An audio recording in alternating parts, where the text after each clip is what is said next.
Tired of the everyday grind? Ever dream of a life of romantic adventure? Want to get away from it all? We offer you Escape. Escape, transcribed to free you from the four walls of today for a half hour of high adventure.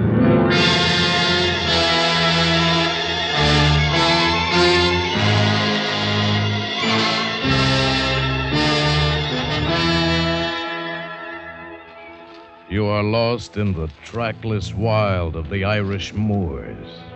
Your only companion, a beautiful gypsy woman. And you know that somewhere in the dark behind you, searching every foot of ground for you, is the giant of a man called Charon, who plans to take your girl and at the same time take your life. Listen now as Escape brings you John Dehner's story, Benscelina and the Fisherman.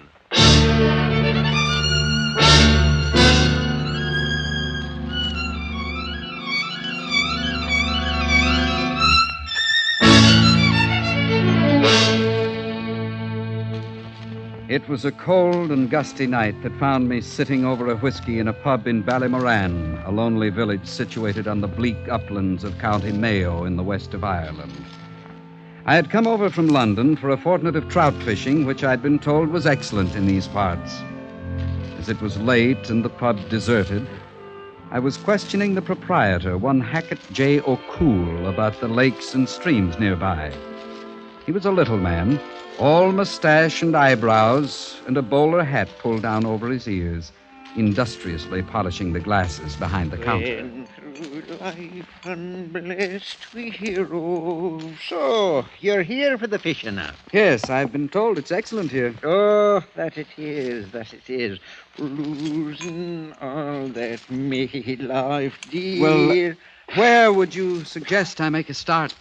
Well, now, that's hard to say, You might try the Rills of Kildenny. The Rills of... No. Think it over twice. You'd be better off in the loch. Well, where's that? Yes. That'll be the best, I'm sure, for a stranger. The loch. Where is the loch? Loch Dunall is only a mile to the east. But that's by going straight up. To get there, you have to walk around the mountain 5 miles and... Oh, there's no road, and no. That's too far. You better try something closer in. Well, so far, I have the Rills of Kildenny and Loch Dunall, and they're both good, you say? Oh, good trout that long. That long? Well, that long. Even that's respectable. Respectable? I'll tell you where the trout are more respectable than that. I'd better have another whiskey. Aye, and you'll need it when I tell you about the place I'm dreaming. Won't you join me, Mr. O'Cool? Oh, mister, I will. Oh, I should not even be telling you this, but I feel it me duty since you've come all the way from London with your fish pole. Yes, I'd hate to be disappointed. The Drino. The Drino? Where's that? The waters of the Drino up on Dark Mayo. And the fishing's good? Yeah, that big. Truly? Strike me if I'm lying, strike me dead. But why did you hesitate a moment ago? It's because, well, Dark Mayo. What is Dark Mayo? Oh, the loneliest moor in all of Ireland, north or south, stretches from the mountains to the sea and cursed with a loneliness that keeps all living things away. Where do I find this place? All except for the gypsy folk. Last year, before he went mad, Pothery Slogan told of seeing the black Romany dancing among the spirits. People in the vapors with a wild fandango they were. Mr. O'Cool, how far is it? With burning and flames. How far, Mr. O'Cool? Not far. Not far. But you'd be lost forever. Oh, come now. I'm sure the wee folk won't make off with a harmless fisherman like me. How do I find this Dark Mayo and the Drino? When through life unblessed we rove, I'll tell you.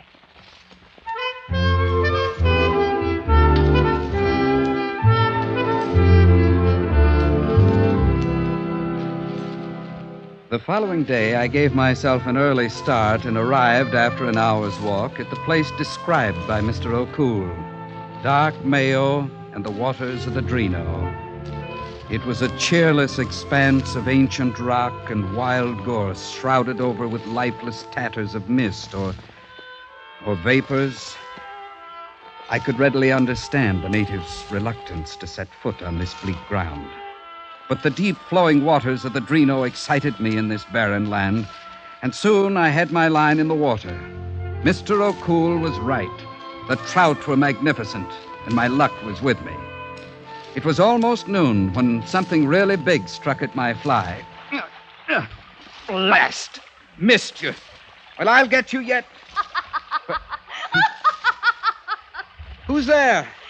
Be careful you do not fall off the rock. I can't see you. Here I am. Oh, I see you now. Oh, What is the matter?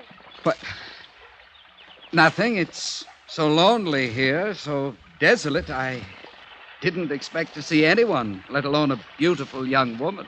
Oh, no. It is you who is beautiful. I watch you all morning You've been here all morning? by the rocks up there. And I say, oh, what a beautiful man. I wonder what it's like to love him. Oh, well, is that so? I see you lose that fish. You're very funny. The look on your face when you say, blast. Yes, I enjoy that word. Seems to help me carry the burden of my misfortune. Blast! I say, you'll frighten off all the fish. They can hear you, know. Oh, that is lie. But I tell you, I am magic.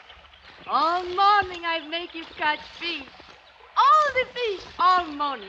Well, that's very interesting. Thank you very much. Now, again you go fish. And I say, you catch the same one you just lose.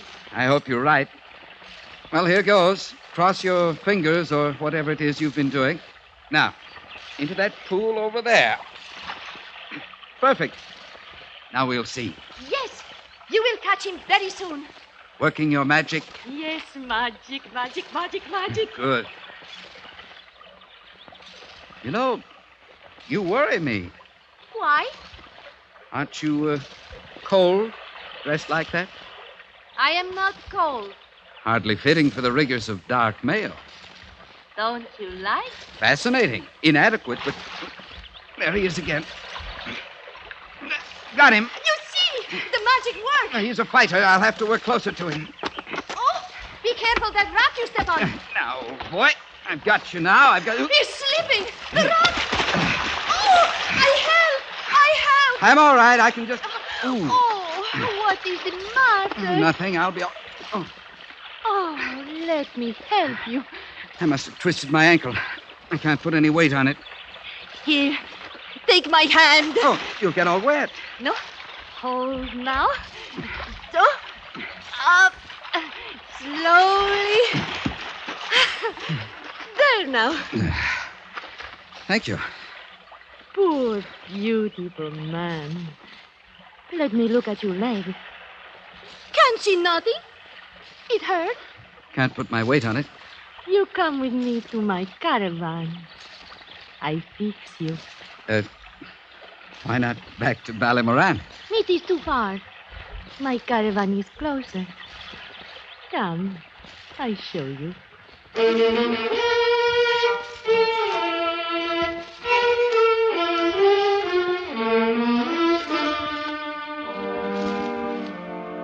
The camp of the gypsies lay in a sheltered pocket of ground surrounded by great boulders and the never-ending scrub of Dark Mayo. There was none of the color which I associated with a gypsy camp and the people of Romany. Instead, here were a grim folk, animating a dismal landscape, who fell silent at my approach and who looked at me with suspicion. There was a cook fire burning in the center of the clearing, an old crone stirring a black kettle. The beautiful gypsy girl helped me into her caravan, a rather disorderly house on wheels. It made me comfortable on a pile of blankets. Now, I will make you well. First time I've been in one of these It is my home. It's rather clever at that. Like the tortoise, you carry your house with you. Yes, like a tortoise. Everything on my back, heavy. I noticed the others, too. So grim. No smiles. It is Choron, the head of my tribe. A hard man? Hard, cruel. But he is gone away now to trade horses in the South Countries. He will not be back for a long time. Oh, but let us not talk about him. Here, you lie back, and I will fix you. What is that? Magic? Hold on there. The last time you tried your magic, it broke my leg. Oh, no. My magic only catch you fish. Anyway, your leg not broken. Oh, I see. This is blood of my brother. Blood of you? In that bag? Oh, not real blood. Little stone, little glass, and many flowers. I put it on your leg. So, and it will take away the pain. Very magic. An amulet, eh? Look, don't you think I should get to a doctor?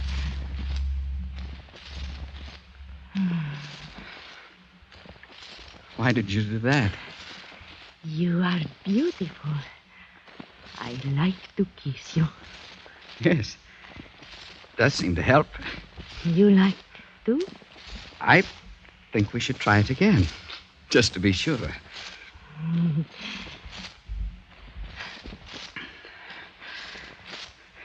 What is your name? Benscelina is her name. Candanamengro! Benscelina Petulengro, her name. Sos tu te carrying a kai, Jugal. The woman who is to marry Choron. You spy for Choron? Yes, for Choron. What the devil is this all about? Ah, he's Vino, the shadow of Choron.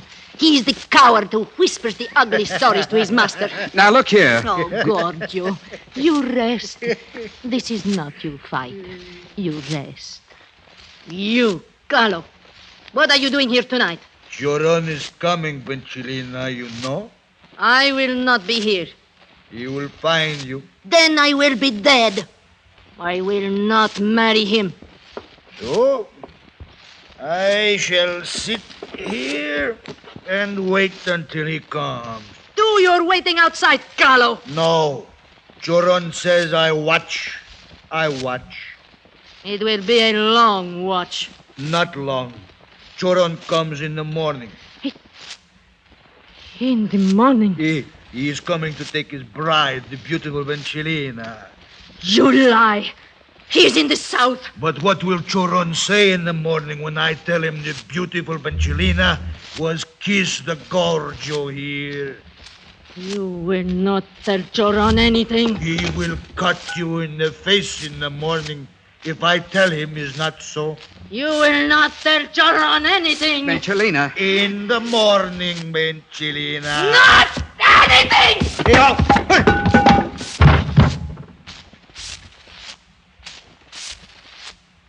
Vino? Vino? Wait. Let me look at him. What? Gave him a good one, all right.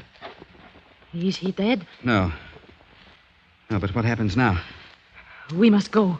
You and me. Why? Because of this Choron? If he find us here, he kill you and he kill me. Now is the time to run, to hide. Come.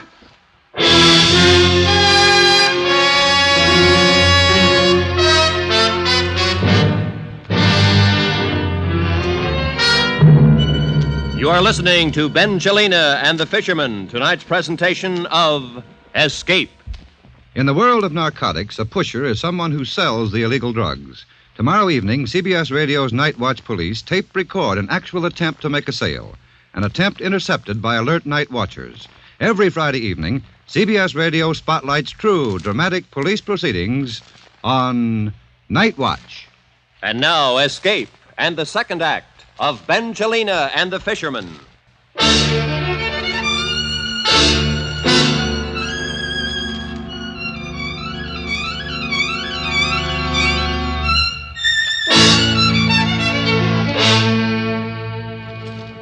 Bino lay unconscious on the floor of the caravan.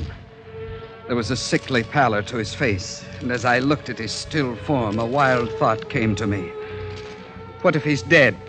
Not unconscious, but dead. And the name Charon took shape in my mind as something to fear. That maybe the coming morning would bring me to disaster. Suddenly, I found myself drawn into the conflict as surely as though it were myself had struck Vino. From now on, I knew my fortunes were with the gypsy Benscelina. And so we fled the gypsy camp.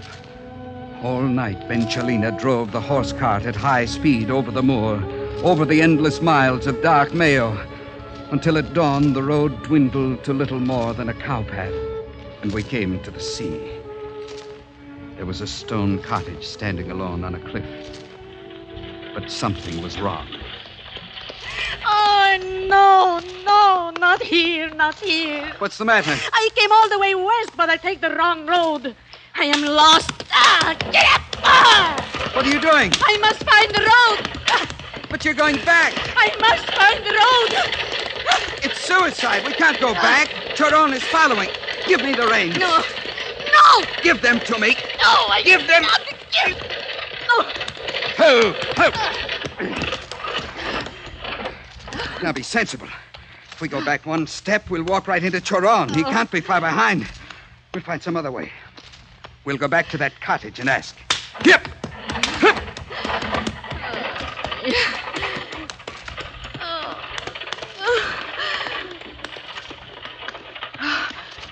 There is a town. Belclou. Where is Belclou? It is in a bay by the ocean. If we find Belclou, we are safe. Who? We'll ask here. Help me down. Yes.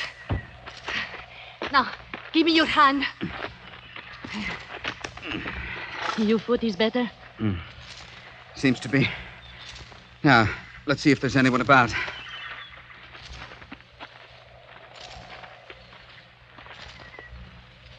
Hello? Anyone here? Hello? Let's look inside.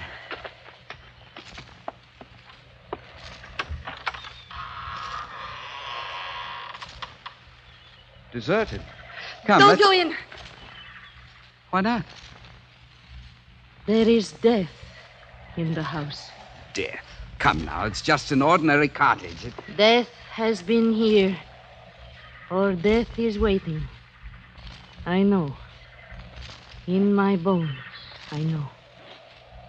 Well, if it will make you feel better, we don't have to go in. Don't go in. And let's look around. Come along. Let's see what we can from the point. Yes.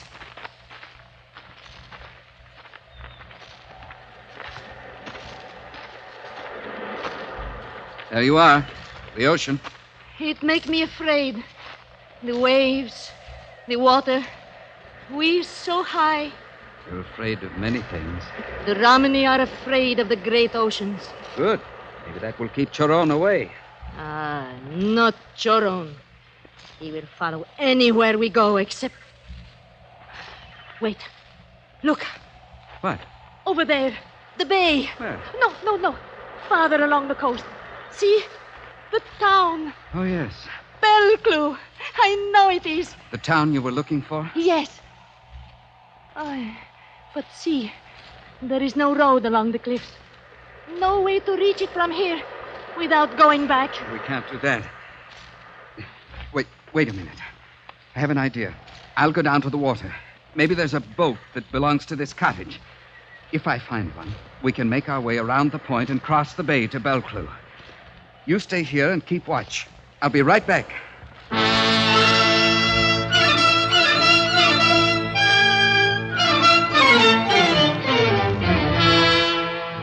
By the water's edge, I found what I was looking for. A battered but serviceable dory in a sheltered cove. I was elated, and I hastened back up the path to tell Benscelina the good news. When I reached the top, I called to her. There was no answer. I looked out across the moor, but Benscelina was nowhere in sight. I became alarmed and increased my pace, calling to her again and again. Still, there was no answer. Then, rounding the cottage, I saw something that stopped me dead in my tracks.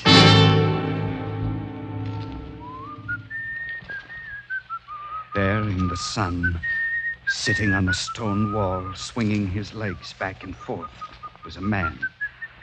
A swarthy man with a handsome, pockmarked face. He was whistling a tune. When he saw me, he stopped and smiled. Sir, good day. Then he beckoned to me with the gun he held in his right hand. Please, come here. Oh, I am so sorry. Your leg, yes, they told me you injured it. What a shame. You must be... Choron the Kangalan. I believe you have heard of me. I've heard of you. Far enough, stop there. Now let me look at you. I know it's right. You are handsome. Quite understandable that Benscelina should be carried away. Where is Benscelina? Out there, hiding behind that big rock. I don't see her. No, we don't see her. But I know she is there. She saw me coming, ran to hide. Now she's watching to see what I will do. And what are you going to do? You will see. Benscelina, listen to me. It is time to go. I will count to 10. If you do not come before I finish, I will shoot your lover. Shoot? What kind of man are you? 1, 2, 3, 4. This is insane. Don't move. 5, 6, 7. 7, Benscelina, think. Your lover. 7, 8. There she is. Good. Very good. Very wise, Benscelina. Hurry now. It's time to go back. Hello, Romani Chief. You are still beautiful. Too bad you are still beautiful. Look, I don't know what you're planning to do. Giorgio, don't say anything. It is all right. I will go back. Now, lover, we do not need you. Turn around. What do you do, Choron? We leave the Barasan here. Around, I say. Oh, no, Choron! No! No!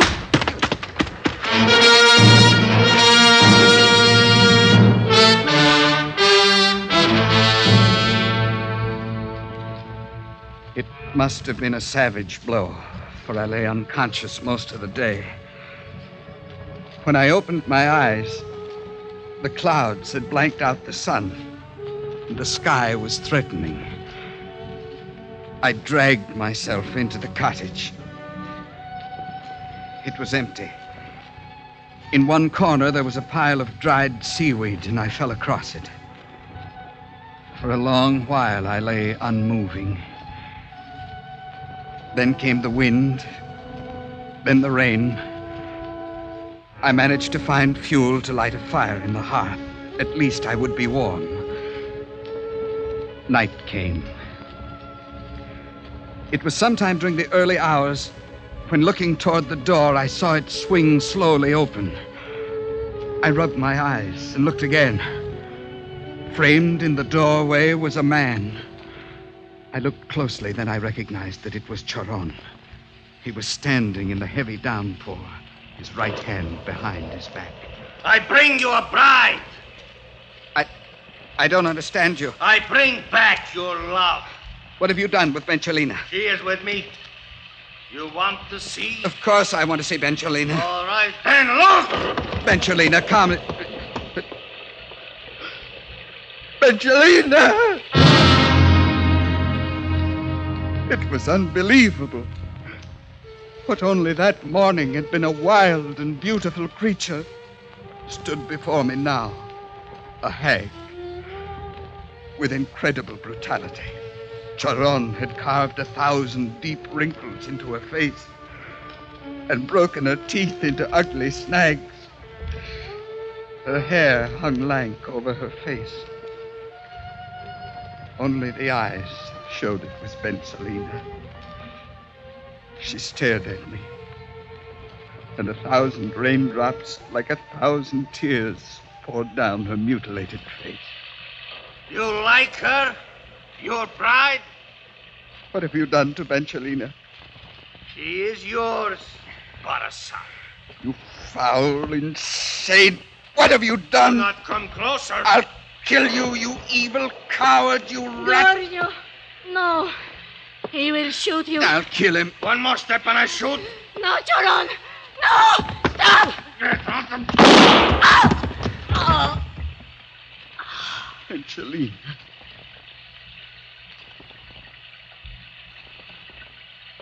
Give me that gun. Parasite! Take your hand.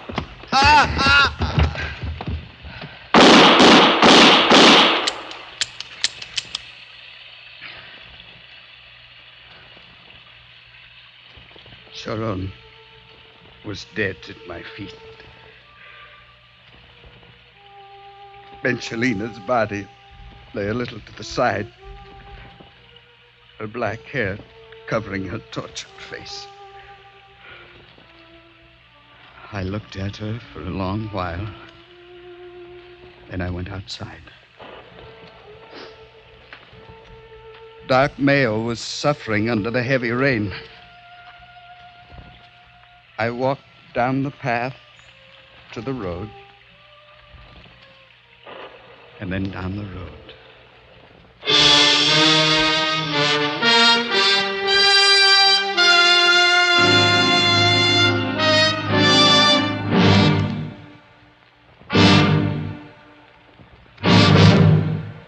Under the direction of Norman MacDonald, Escape has brought you transcribed Benscelina and the Fisherman by John Daner, starring Vic Perrin with Paula Winslow. Featured in the cast were Parley Bear, John Daner, and Lawrence Dobkin. Your announcer, Roy Rowan. The special music for Escape is composed and conducted by Leith Stevens. Next week. You are drifting along the muddy reaches of a South American river. Your diving gear in readiness, the air pump going. Yet you know that in the murky depths below you, waiting in the slime there for you, is a mortal enemy from whom there may be no escape. So listen next week when Escape brings you Anthony Barrett's story, Blood Waters.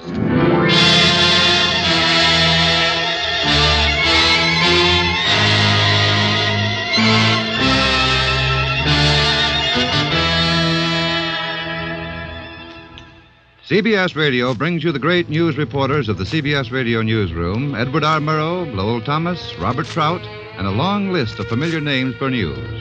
And remember, every weeknight, CBS Radio broadcasts a complete, up-to-the-minute summary of the Army McCarthy hearings. Throughout the hearings, tune in CBS Radio for complete evening coverage of each day's significant events.